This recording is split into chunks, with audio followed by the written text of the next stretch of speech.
Hai guys, selamat datang di YouTube channel Naksir Sneakers. Kali ini gue mau nyobain sepatu Weidenman Drive 02. Ini bakal jadi sepatu yang rilis eksklusif di event USS nanti. Dan seperti biasa, event USS masih jadi salah satu event terbesar di Indonesia yang jadi ajang buat para brand lokal untuk nunjukin sepatu terbarunya mereka. Kayak ajang pamer gitulah di USS, sepatu-sepatu yang menarik, sepatu-sepatu terbaru itu semuanya di showcase di sana. Dan setahu gue untuk masuk di USS itu juga nggak gampang loh. Setahu gue brand yang masuk itu pada dikurasi, pada dipilih. Makanya yang bisa nge-showcase something di sana itu menurut gue sih pasti punya sesuatu hal yang gokil juga. Setahu gue sih kayak gitu ya guys. Kalau misalnya salah, kalian bisa info di bagian bawah.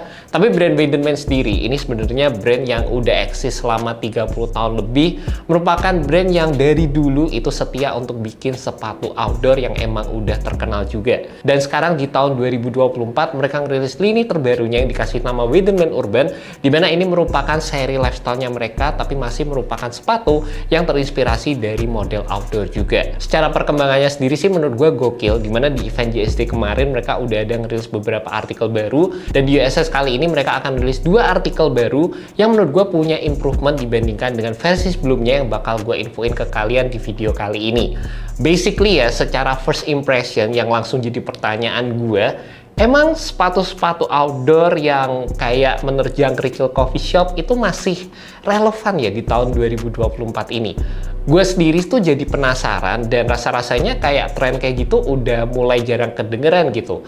Sampai-sampai gue nge-search di internet, ternyata gue baru tahu ada tren yang namanya Gopcore, dimana itu jadi tren yang fokus sama barang-barang essential outdoor yang fungsional banget. Untuk sepatu ini yang kata Weidenman sendiri memang difokuskan sebagai sepatu lifestyle yang bisa dipakai trekking ringan. Menurut gue rasanya emang Weidenman pengen ngambil porsi tersebut juga guys. Cuma buat gue sendiri yang bukan penggiat Gopcore, rasa-rasanya sih bakal pakai sepatu ini sama outfit-outfit daily aja. Dan kemarin gue juga sempet nyobain sepatu ini sama 3 outfit yang biasanya gue pakai. Kalau gue sendiri paling-paling gue mainin dari sisi warnanya, terus karena sepatunya ini juga kelihatan looksnya agak bulky, gue paduin sama celana yang looksnya baggy juga. Selain itu gue juga paduin sepatu ini sama outfit-outfit yang standar aja, kaos sama celana pendek, dan menurut gue sih masih bisa masuk untuk kegiatan daily yang menurut gue ringan banget guys. Selain itu, sepatu-sepatu kayak gini tuh bakal ngasih personality nggak sih? Misalnya kalian pakai, itu tuh bakal kelihatan kayak kalian sport person banget gitu. Doyan trekking, doyan sama aktivitas-aktivitas outdoor. Bayangin aja misalnya kalian ketemu Wendy Walter ya, yang suka trekking, suka kayak hiking juga gitu, terus kalian pakai sepatu ini, berasa kayak ada langsung yang bisa diomongin gitu loh. Sukanya sepatu apa kak? Nih gue pakai sepatu Weidenman, gue outdoor banget ini. Udah pernah nyobain kesini. Kan kayak dia mungkin bisa percaya gitu karena sepatu yang kita pakai modelnya kayak gini guys. Ya kita ngayal-ngayal dikit lah ya biar isinya menarik ya. Juga first impression gue waktu ngeliat sepatu ini, dan pasti jadi first impression kalian juga, outsole-nya ini jadi salah satu outsole yang bisa dibilang udah beberapa kali gue lihat di tipe sepatu seperti ini. Ya nggak bisa dipungkiri, emang kayak gini adanya, dimana sepatu ini pastinya menggunakan open source midsole yang emang udah tersedia dari pabrikan dan bisa tinggal dicomot aja gitu guys. Pastinya ini dibedain dikit secara detailingnya sama brand-brand yang cukup terkenal, terlepas secara looksnya ini terlihat cukup identik. Sampai sekarang bisa dibilang gue nggak terlalu ngefans dengan adanya movement seperti ini, tapi kalau ditanya bener atau salah, jawabannya ya balik lagi guys. Kalau tujuannya emang untuk memprovide masyarakat Indonesia dengan sepatu yang harganya terjangkau, ramah di kantong, dengan desain yang lebih menarik dan lain sebagainya, ya emang begitu adanya, karena emang untuk pembuatan midsole sendiri itu jadi salah satu hal yang expensive banget guys, mahal banget. Malah pertanyaannya dibalikin ke gue, mau bikin produk yang idealis, mau masalah cuma keren-kerenan doang, atau memang pengen bikin sesuatu yang bisa dinikmatin sama masyarakat Indonesia, harganya masih masuk akal dan lain sebagainya.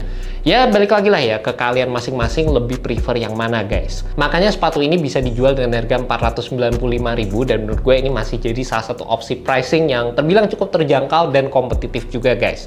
Dan juga yang gue seneng sebenarnya secara kenyamanan, ini sih udah terbilang di-upgrade dibandingkan dengan versi sebelumnya. Untuk sepatunya sendiri udah berasa lebih ringan dibandingkan dengan rilisan sebelumnya. Selain itu dari pemilihan rubbernya juga berasa kayak lebih kokoh dan lebih mantep kalau menurut gue guys. Tadi sempat gue pakai jalan dikit, dan secara gripnya juga berasa oke di sepatu ini. Untuk harga yang ditawarkan, sepatu ini menurut gue memiliki kenyamanan yang udah cukup diperhatikan, dimana midsole-nya terbuat dari bahan EVA, dan juga sepatu ini memiliki transisi yang terbilang cukup smooth waktu dipakai, ditambah dengan adanya penggunaan insole yang menurut gue juga berasa lebih padat dibandingkan dengan rilisan Weidenman sebelumnya. Juga secara pemilihan materialnya ini terbilang cukup asik ya. Gue lumayan suka dengan pemilihan Rockstyle mesh di bagian uppernya yang bisa dibilang ngasih struktur di bagian atas sepatu ini juga. Selain itu, ini juga dikombinasi dengan adanya TPU di bagian samping, ditambah dengan adanya penggunaan material sintetik di bagian depan dan juga di bagian belakang sepatu ini juga. Untuk detail sepatunya sebenarnya cukup simple. Kalian bisa lihat tulisan Weidenman di bagian samping. Di sini juga ada logonya Weidenman. Dan di area lacing sistemnya ini bakal jadi elemen yang gue seneng banget di sepatu ini. Ini nariknya gampang ya, tinggal ditarik kayak gini. Ini bisa dimajuin, bisa dimundurin. Ada tulisan Urbannya juga, dan secara keseluruhan dari top down view sepatu ini bakal jadi bagian yang paling cakep di sepatu ini. Untuk detail-detail lainnya kalian bisa lihat di area luarnya seperti ini guys. Dan di bagian bawahnya, sekali lagi gue bilang untuk implementasi rubbernya udah lebih oke. Selain itu di bagian tengah outsole-nya di sini ada tulisan Weidenman Urban yang menurut gue secara penempatannya berasa kayak kurang simetris aja gitu guys. Nih, area ini nih. Juga buat kalian penasaran sama sizingnya, menurut gue fit yang ditawarkan oleh sepatu ini tuh berasa kayak gede banget. Dimana biasanya untuk sepatu-sepatu gue tuh pakai ukuran 43, di sepatu ini kayaknya bakal pas kalau gue pakai ukuran 42. Padding-padding yang ditawarkan di sini terbilang cukup minimalis, sepatunya nggak terlalu kokoh juga. Dan menurut gue sih ini bakal jadi bagian yang bisa diimprove lagi oleh Weidenman yang bisa bikin kenyamanan ekstra di sepatu ini guys. Terlepas dari itu, menurut gue ini bakal jadi salah satu rilisan yang patut kalian lirik di USS nanti. Dan secara kesimpulan, buat kalian yang suka sama tren-tren casual outdoor, masih ada sih brand Weidenman Urban yang menurut gue setia ngerilis sepatu-sepatu dengan tren yang seperti ini guys. Thank you so much buat kalian udah nonton video kali ini. Jangan lupa untuk subscribe, nyalain tombol loncengnya, share, dan lain sebagainya. Dan semoga video ini bisa membantu kalian dalam menemukan sepatu yang cocok. Alright guys, peace. Weidenman Urban.